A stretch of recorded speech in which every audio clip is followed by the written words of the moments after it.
Hello everyone, welcome to this Inventor HSM quick tip, custom HSM marking menus. First, let's begin by selecting the Tools tab from the ribbon. Now select the Marking Menu sub-tab. Choose the part environment and the Control plus right-click Sub-Environment. Notice the empty marking menu buttons. Choose a button to add a command to. In the Search command, I will input 2D and notice the results list has the HSM commands for 2D machining. I will add the commands to the menu for each button I want.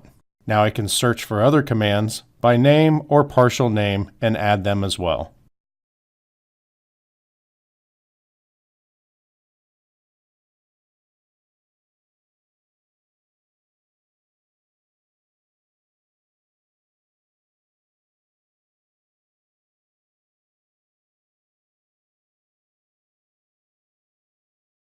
Once I have the menu set up, for my personal preferences, I can apply my settings.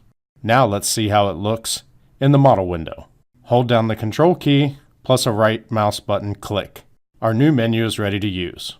If you program inside of Inventor Assemblies, then you can create this same menu by choosing the Assembly environment in the Customization tab. Thanks for watching. Don't forget to comment and look for more tips to come.